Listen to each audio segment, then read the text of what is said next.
Lobe होता है, यानी छोटे छोटे ये जो छोटा हिस्सा लिया है इसका समाकलन कर देंगे सारे छोटे हिस्सों का योग। तो एक नोट पॉइंट इसके बाद बताया कि अगर फ्लक्स निर्गत हो रहा है तो धनात्मक होता है, अगर फ्लक्स मान लो इसकी तरफ आ रहा है तो फ्लक्स ऋणात्मक होता है। अब आगे इसको देख लीजिए और आगे टॉपिक हम गॉस का प्रमेय, तो इसको देख लीजिए।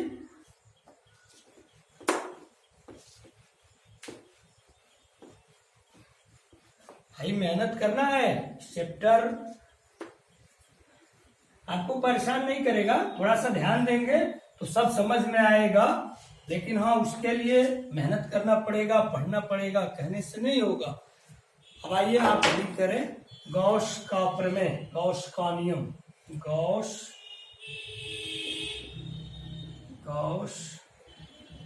का प्रमेय, गॉस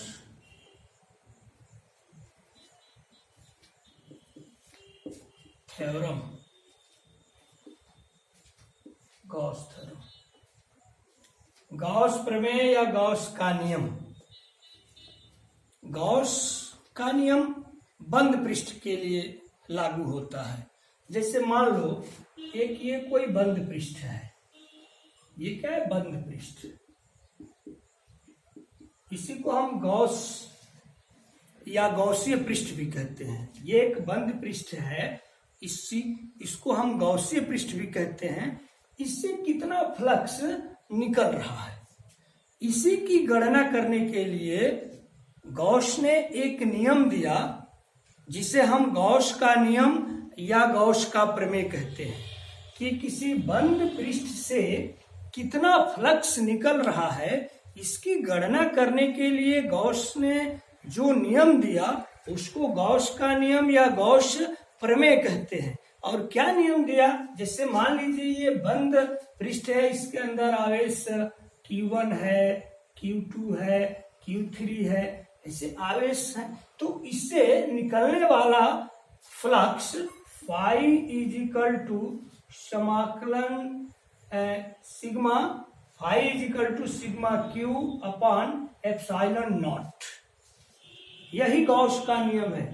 फाई क्या है, इस बंद पृष्ठ से निकलने वाला फ्लक्स, और सिग्मा क्यू क्या है, इस बंद पृष्ठ में जो आवेश है या गॉसीय पृष्ठ से परिबद्ध कुल आवेश, यानी सिग्मा क्यू हो जाएगा Q1 plus Q2 plus Q3, यानी इस बंद पृष्ठ में जो आवेश है उनका बीजगणितीय योग, एल्जेब्रिक सम को हम सिग्मा क्यू कहते हैं, और निर्वात की विद्युतशीलता के अनुपात को वो फाई के बराबर होता है, और यही गॉस का नियम है। गॉस का नियम क्या है कि किसी बंद पृष्ठ से कितना फ्लक्स निकल रहा है, निकलने वाला flux phi is equal to sigma q upon epsilon naught, यानी उस बंद पृष्ठ से निकलने वाला फ्लक्स और उस बंद पृष्ठ से परिबद्ध कुल आवेश और निर्वात की विद्युतशीलता के अनुपात के बराबर होता है। तो आइए इस नियम को हम लिखते हैं। किसी गॉस प्रमेय के अनुसार किसी विद्युत क्षेत्र में उपस्थित काल्पनिक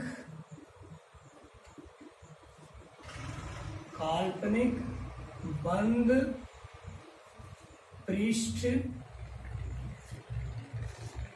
से पारित फ्लक्स फाई गॉसीय पृष्ठ में स्थित कुल आवेश सिग्मा क्यू तथा निर्वात की विद्युतशीलता एप्सिलॉन नॉट के अनुपात के बराबर होता है, अर्थात phi is equal to sigma q upon epsilon naught. ये भी गॉस का प्रमेय या गॉस का नियम, ध्यान से सुनिए। गॉस प्रमेय के अनुसार या गॉस के नियम के अनुसार किसी विद्युत क्षेत्र में उपस्थित काल्पनिक बंद पृष्ठ इसमें लेते हैं, काल्पनिक बंद पृष्ठ से पारित फ्लक्स फाई गॉसीय पृष्ठ में स्थित कुल आवेश सिग्मा क्यू तथा निर्वात की विद्युतशीलता एप्सिलॉन नॉट के अनुपात के बराबर होता है, अर्थात phi is equal to sigma q upon epsilon naught. एक बार पुनः इसको हम बता रहे हैं कि एक बंद ये पृष्ठ है, गॉस ने एक बंद पृष्ठ लिया और उससे कितना फ्लक्स निकल रहा है उसके लिए एक नियम दिया जिसको हम गॉस का नियम कहते हैं या गॉस का प्रमेय कहते हैं। उसने क्या नियम दिया कि इस बंद पृष्ठ से निकलने वाला फ्लक्स इस बंद पृष्ठ में कुल आवेश और निर्वात की विद्युतशीलता के अनुपात के बराबर होता है। जैसे बंद पृष्ठ में आवेश Q1, Q2, Q3 हम लिए हैं तो फाई हो गया sigma q upon epsilon naught, जहां सिग्मा क्यू क्या है, इस बंद पृष्ठ से परिबद्ध आवेश या बंद पृष्ठ में कुल जो आवेश है कितना Q1 plus Q2 plus Q3 यानी चार्ज का एल्जेब्रिक सम है या आवेशों का बीजगणितीय योग कह सकते हो। अगर इस बंद पृष्ठ के बाहर कोई आवेश है Q4 है, Q5 है, तो इसकी हम गणना नहीं करते हैं, इसको हम नहीं लेते हैं। तो यही गॉस का नियम है। गॉस का नियम क्या है कि गॉस के नियम के अनुसार या गॉस के प्रमेय के अनुसार किसी विद्युत क्षेत्र में काल्पनिक बंद पृष्ठ से गुजरने वाला फ्लक्स उस बंद पृष्ठ में या गॉसीय पृष्ठ में स्थित कुल आवेश और निर्वात की विद्युतशीलता के अनुपात के बराबर होता है। यानी बंद पृष्ठ में स्थित अगर कुल आवेश सिग्मा क्यू और निर्वात की विद्युतशीलता एप्सिलॉन नॉट हो तो इसका अनुपात उस बंद पृष्ठ से निकलने वाले फ्लक्स फाई के बराबर होता है और यही गॉस का नियम है या गॉस का प्रमेय है। इंपॉर्टेंट है, ये इंपॉर्टेंट है, जरा देख लो। कोई दिक्कत? अब आओ इसको हम लोग प्रूफ कर लें।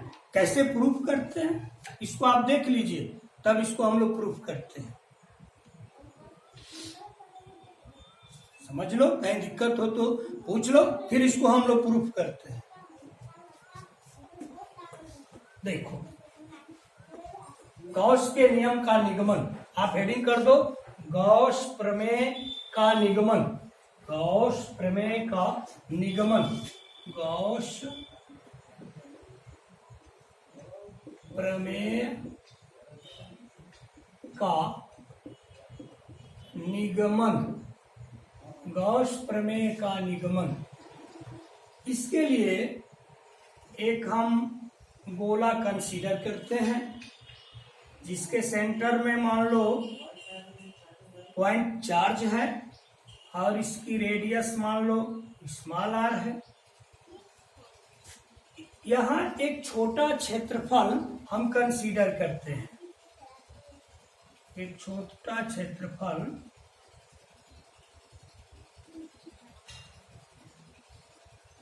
ये मान लो ds, क्षेत्रफल का एक छोटा सा हिस्सा, एक छोटा क्षेत्रफल हम कंसीडर करते हैं।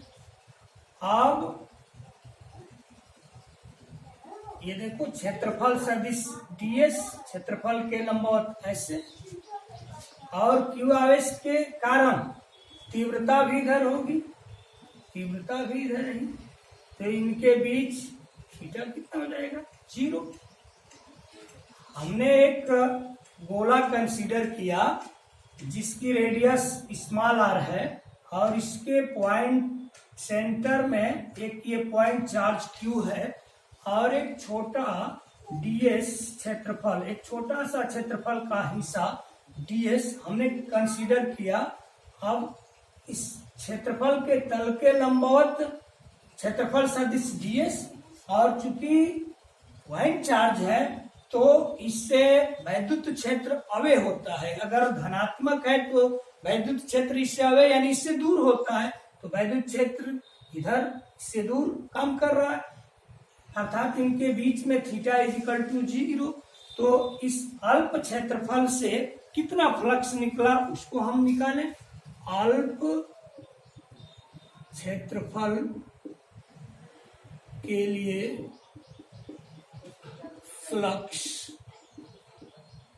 अल्प क्षेत्रफल के लिए फ्लक्स, छोटा flux d phi is equal to E d s cos theta, या d phi is equal to E d s cos 0 का 0 की वैल्यू 1, या डी फाई।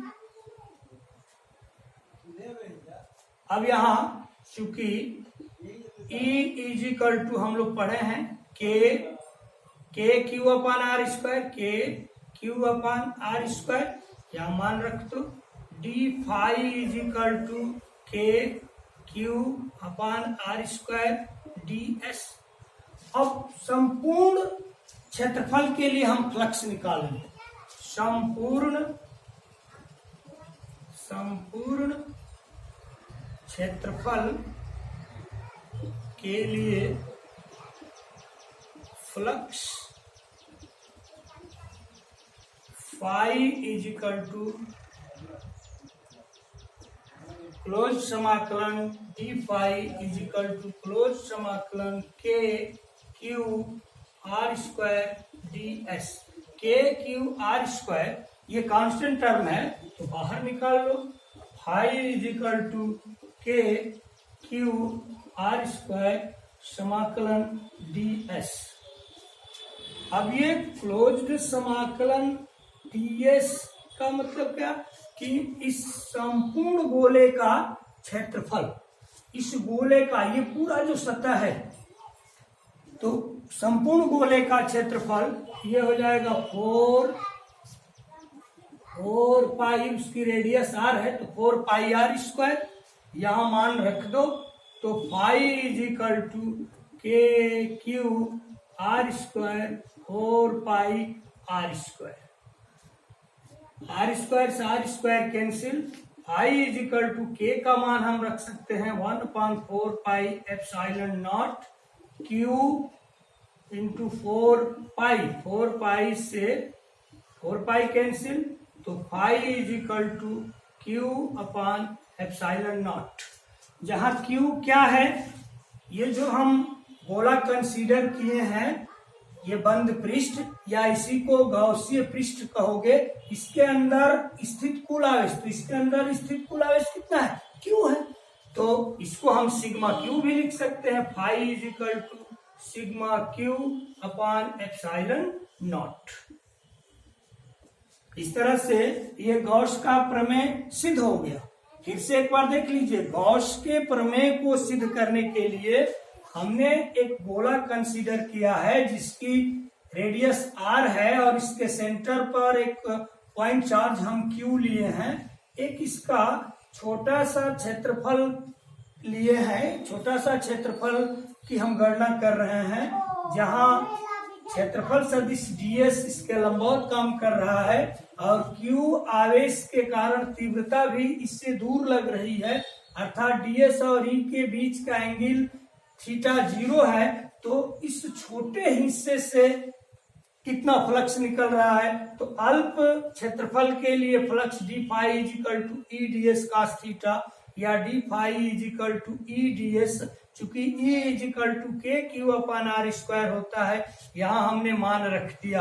अब संपूर्ण क्षेत्रफल के लिए फ्लक्स हम निकाल लिए हैं, तो फाई इजिकल टू समाकलन कर दिए हैं, मान को रख दिए हैं, phi is equal to q upon epsilon naught. Q क्या है, जो स्फेयर हम कंसीडर किए हैं उसमें स्थित कुल आवेश, और वही सिग्मा क्यू होता है। सिग्मा क्यू क्या होता है कि बंद पृष्ठ में स्थित कुल आवेश या गौसीय पृष्ठ से परिबद्ध कुल आवेश या गौसीय पृष्ठ में स्थित कुल आवेश, अर्थात phi is equal to sigma q upon epsilon naught. यही क्या है, गॉस का नियम है। इस प्रकार गॉस का नियम हम लोग सिद्ध किए। अब इसको देख लीजिए, एक दो नोट पॉइंट बता करके छोड़ दे रहे हैं, अगले वीडियो में हम लोग पढ़ेंगे। यहाँ एक दो नोट पॉइंट देख लो, कहीं अगर कोई दिक्कत हो इत्मीनान से आप देख लीजिए, फिर पूछ सकते हैं। आइए एक दो नोट पॉइंट यहाँ देखते हैं। जैसे मान लो नोट पॉइंट में हम पहला पॉइंट ले रहे हैं, एक ये बंद पृष्ठ हम ऐसे लिए, एक बंद पृष्ठ हमने ऐसे ले लिया, एक बंद पृष्ठ हम त्रिभुज की आकृति का ले लिया। यहां मान लीजिए आवेश Q है, यहां भी आवेश Q है, यहां भी आवेश Q है।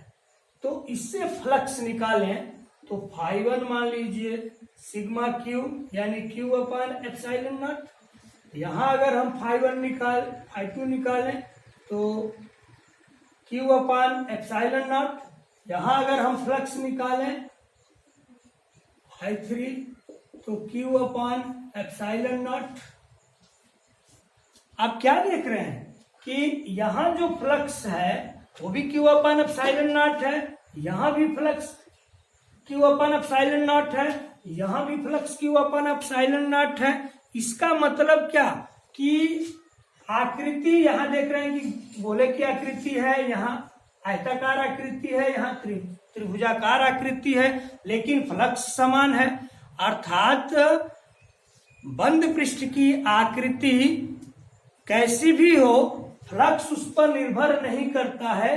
फ्लक्स इस बात पर निर्भर करता है कि आवेश कितना है, उसमें आवेश कितना है इस पर निर्भर करता है। यानी फ्लक्स गौसीय पृष्ठ की आकृति पर निर्भर नहीं करता है, बल्कि उस पर जो आवेश है उस पर निर्भर करता है।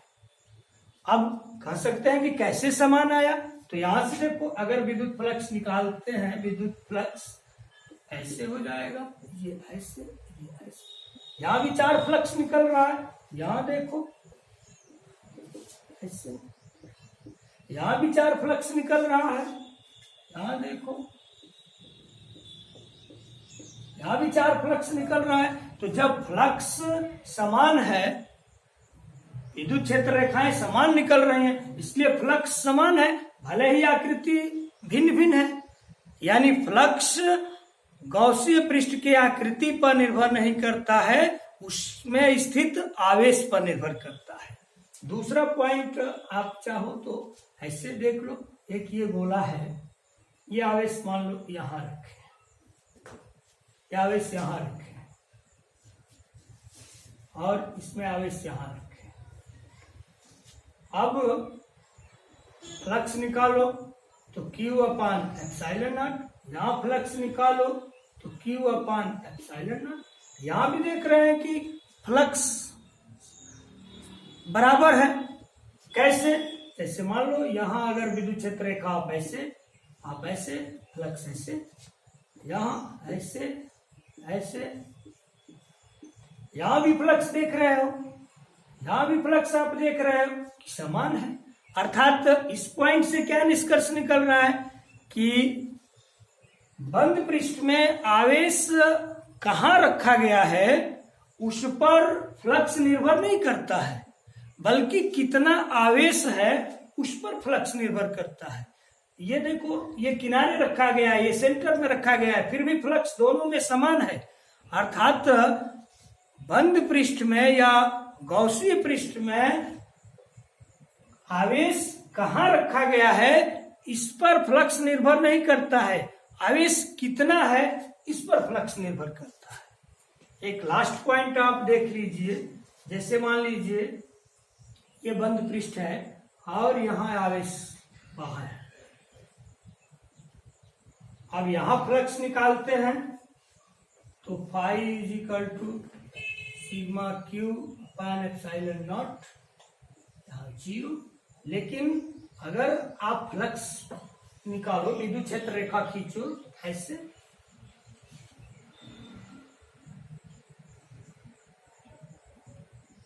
ऐसे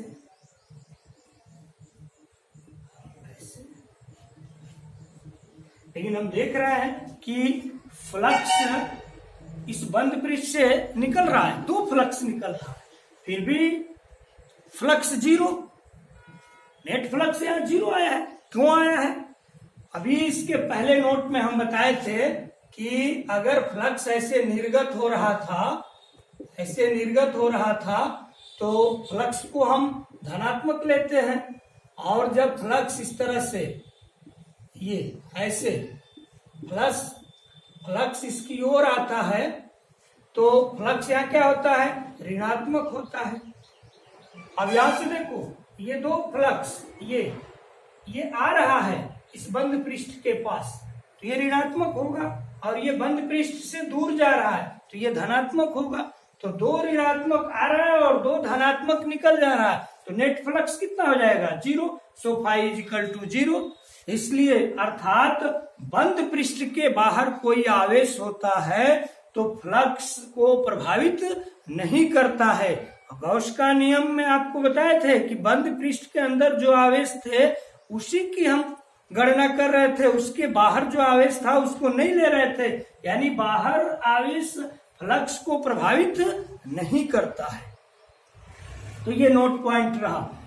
पहला नोट पॉइंट कि उसकी आकृति पर फ्लक्स निर्भर नहीं करता है, बंद पृष्ठ की आकृति पर फ्लक्स निर्भर नहीं करता है बल्कि आवेश पर निर्भर करता है। दूसरा पॉइंट, आवेश कहाँ रखा गया है इस पर फ्लक्स निर्भर नहीं करता है बल्कि कितना आवेश है इस पर निर्भर करता है। और तीसरा पॉइंट कि अगर बंद पृष्ठ से बाहर कोई आवेश है तो फ्लक्स को प्रभावित नहीं करता है। तो आज हम इलेक्ट्रोस्टैटिक सीरीज में ही दूसरा चैप्टर विद्युत फ्लक्स तथा गॉस का प्रमेय, जिसमें हम लोग पहला टॉपिक पढ़े विद्युत फ्लक्स से हम क्या समझते हैं, विद्युत फ्लक्स की परिभाषा हम लोग पढ़े, उसके बाद अनियमित सतह के लिए हम लोगों ने विद्युत फ्लक्स निकाला, उसके बाद गॉस का हम प्रमेय पढ़े और गॉस के प्रमेय को हम लोगों ने प्रूफ किया और उससे संबंधित कुछ नोट पॉइंट्स हम लोग पढ़े। तो इतना ही रहने देते हैं। अब अगले वीडियो में इसका एप्लीकेशन हम लोग पढ़ेंगे। इसके एप्लीकेशंस बहुत हैं और बहुत ही इम्पोर्टेंट है। सो आप मेहनत करते रहिए, आप मस्त रहिए, खूब पढ़िए, हम आपके साथ हैं। आपको किसी प्रकार का फिजिक्स में हम प्रयास करेंगे कि आपको दिक्कत ना आए, आपको जो भी परेशानी आए उसका हम सॉल्यूशन दें, उसको सॉल्व करें। तो इन्हीं शब्दों के साथ पुनः आपको शुभ आशीर्वाद और शुभकामनाएं देते हुए अगले वीडियो में फिर हम मिलते हैं। तब तक अपना ख्याल रखिए। Okay, bye.